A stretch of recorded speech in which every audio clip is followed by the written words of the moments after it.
그런데 그 다음 장면은 초라하기 짝이 없습니다.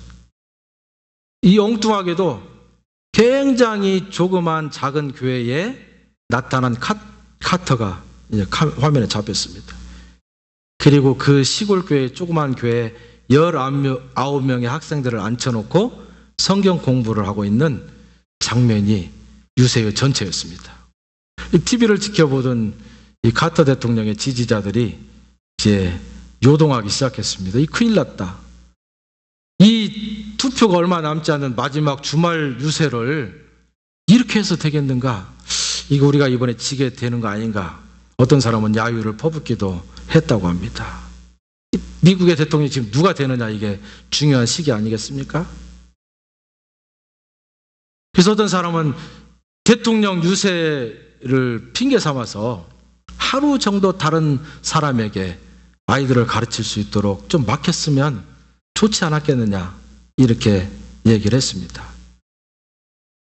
상대방은 수백만 표가 막 몰릴 것 같은 열광의 도가니입니다. 그러나 19명의 아이들을 가르치고 있는 카터는 그 19명의 친척과 또 사돈의 팔종까지 다 한다 해도 100명이 채 나오지 않게 되었습니다. 근데요, 하나님께서는 놀라운 역사를 미국에 행했습니다. 그 장면을 바라보고 있는 수많은 유권자들의 마음을 하나님께서 움직였다고 나중에 얘기를 하게 됐습니다. 아무것도 아닌 그 19명의 조그마한 아이들을 위해서 자기 선거 유세를 포기하고 자기에게 맡겨진 책임을 다하기 위해서 그곳에 가서 아이들을 가르치는 그 카터의 모습을 보면, 보이지 않는 가운데서 그렇게 한다면 대통령이 되었을 때 우리를 위해서 그렇게 헌신 봉사할 수 있는 믿음의 사람이 되지 않을까라고 하는 마음을 갖게 되었습니다. 그래서 결국 카터가 78년입니까?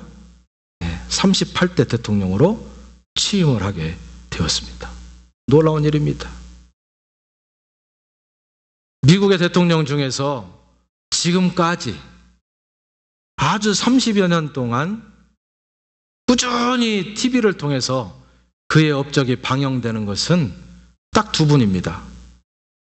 빌 클린턴하고 지미 카터 대통령. 두 분 다 특성이 있어요. 대통령 현직에 있을 때는 두 분 다 인기가 없었다. 클린턴은 인기가 많이 있었지만 나중에 많이 죽지 않았습니까? 카터 대통령은 수많은 사람들이 카터는 대통령으로서는 무능하다, 그런 평가를 했습니다. 그러나 현직에 있었을 때보다도 은퇴해서 수많은 영향력을 행사하는 유일한 대통령이 바로 카터 대통령입니다. 왜 그런 줄 아십니까? 이 사람은 한 교회의 교사였을 때뿐만 아니라 대통령 자리에 있을 때도 인기를 위해서 일한 것이 아니라 자기 소신대로 일했기 때문이었습니다. 지금도요, 그 다음 그림에 보면 이 교회가 나옵니다. 저기 지금 새로 보수한 교회인데 조지아주의 플레인스라고 하는 작은 마을에 있는 마라나타 교회입니다. 몇십 년 전에 지미 카터가 거기에 가서 19명의 아이들을 가르쳤던 바로 그 교회예요. 지금은 저 교회가 뭐 30명에서 50명 사이밖에 안 나오는 아주 조그만 교회입니다. 시골이기 때문에 그래요. 그런데 16살 때 시작했던 주일학교 교사 직분을 카터 대통령은 지금도 저 동네에서 저 교회를 출석하면서 그 아이들을 지금도 가르치고 있습니다. 그래서 아메리칸 홈리스 피플이 가장 좋아하는 1등 대통령이 바로 지미 카터 대통령입니다. 세계적으로 수많은 나라에서 집 없는 사람들을 위해서 망치를 직접 잡고 지금도 집을 지고 있습니다. 한국에도 헤비터트라고 하는 이 지미 카터가 소속되어 있는 그 단체가 지금도 집을 지어주는 거로 알고 있습니다.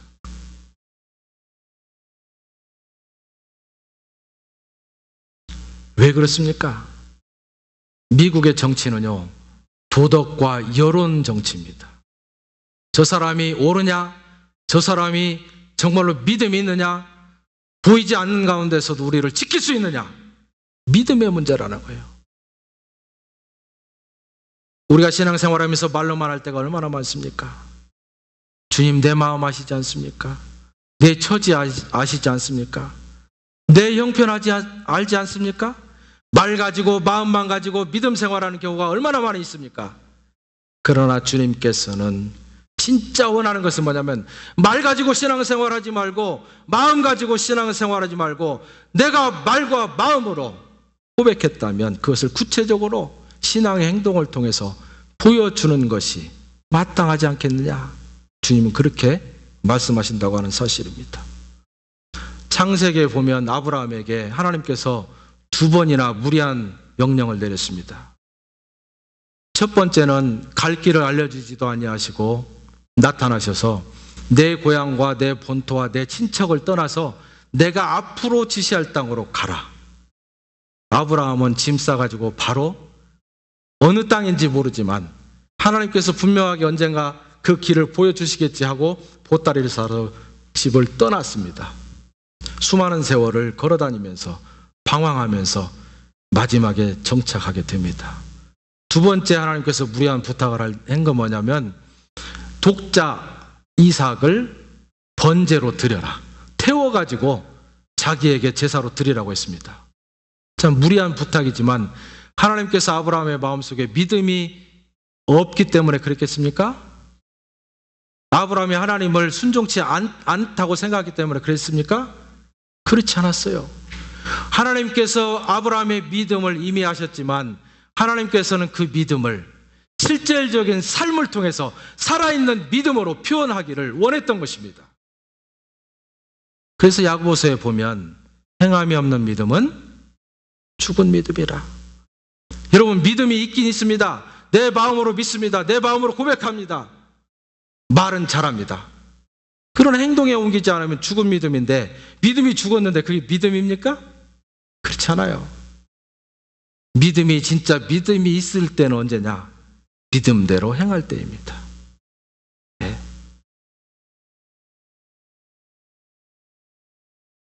성경은 이러한 믿음을 가리켜서 행함이 함께 동행하는 믿음이라 이렇게 말합니다. 오늘날 행함은 전혀 없이 그저 말로만 지식으로만 신앙생활하는 경우가 얼마나 많은지 모릅니다. 사실은 저도 그렇게 하고 있지 않을까. 때로는 많이 제가 자신을 돌아봅니다. 여러분 근데 기억하시기 바랍니다. 왜 내 문제가 해결되지 않냐고 내 믿음이 행함과 함께 하지 않기 때문에 내 마음에 하나님 만나는 경험이 없다라고 하는 사실을 여러분 기억해야 된다는 사실입니다. 예수께서 말씀하실 때 그냥 이르시되 이렇게 말하지 않았습니다. 주님께서 저희 믿음을 눈으로 보시고 이르시되 이렇게 말했다는 사실에 여러분 주목할 수 있기를 바랍니다. 주님께서 이 시간 저와 여러분의 믿음을 보시고 그 문제를 해결해주는 놀라운 역사를 경험하실 수 있기를 바랍니다. 주님께서 여러분의 믿음을 어떻게 보십니까? 마음은 이미 보십니다. 중심을 이미 보셨습니다. 그러나 여러분이 믿음대로 행할 때에, 믿음대로 나아갈 때에, 내가 고백한 대로 살아갈 때에 주님께서는 우리의 믿음을 확증하신다고 하는 사실입니다. 계속해서 말씀하십니다. 내 죄 사함을 받았느니라. 인간의 모든 문제가 결국 죄로부터 시작된다고 하는 사실을 예수님이 지적하는 중요한 원리입니다. 죽음과 질병과 고통이라고 하는 것 어디서 오는 것입니까? 인간의 죄로부터 출발하는 것입니다. 죽음과 질병과 고통이라고 하는 거 다 죄에서 사실은 시작된 것입니다. 어떤 사람은 그럽니다. 그러면 내가 이번에 암에 걸렸는데 내가 죄가 많아서 그런 건가요? 내가 이번에는 위장병이 걸렸는데 내가 죄가 있어서 그런 건가요? 지금 그렇게 얘기하는 것이 아닙니다. 왜 우리의 질병과 우리의 근심과 우리의 걱정이 죄로부터 출발했느냐? 아담과 하와가 하나님 앞에 죄를 범하기 전에는 그들에게 죽음이 없었습니다. 영원히 사는 존재였습니다. 그러나 하나님으로부터 떠나는 순간 그들에게 죄의 결과로 사망이 임했다고 성경이 말합니다. 그들에게도 이제 영원히 살지 못하는 사망이라고 하는 것이 왔습니다. 그 사망의 증상들이 무엇입니까? 우리들이 육체로 겪고 있는 질병, 고통, 아픔, 슬픔, 절망, 낭망, 포기, 좌절, 이런 모든 것들이 우리에게 죽음이 임한 죽음의 증상들이에요. 이것이 죽음 자체는 아니지만 그런 모든 것들이 우리를 죽음으로 이끌어가는 증상들이라 이것입니다. 그러니까 우리 스스로가 직접 내가 암에 걸렸다면 그 암에 걸린 죄를 내가 짓지 않았지만, 그러나 아담과 하와가 죄를 범죄한 뒤에 우리가 계속 그 피의 대가를 받고 해서 죄인으로 태어나지 않습니까? 죄인의 몸으로 태어난 사람들이 겪어야 되는 죄의 결과라고 하는 사실입니다. 이러한 것들이 저와 여러분을 묶어놓은 거예요. 이 문제를 누가 해결합니까? 바로 예수 그리스도가 그 근본적인 문제를 해결하고 있다는 것을 지금 여기서 지적하고 있습니다. 24절, 인자가 땅에서 죄를 사하는 권세가 있는 줄을 너희로 알게 하려 함이라. 근본적인 문제를 해결해 주는 분이 바로 누구십니까? 예수 그리스도라는 것입니다. 예. 예수님은 그에게 중풍병을 치료하셔서 내 들 것을 들고 집으로 걸어가라, 질병을 치료해 주셨습니다. 그러나 그 질병은 어디로부터 왔습니까? 인간의 죄인 사망으로부터 왔습니다. 그러나 예수님께서는 그 사망을 우리에게 가져온 죄를, 본성을, 근본적인 문제를 어떻게 해요? 치료하셨다고 말하고 있습니다. 내 죄가 사하여졌느니라.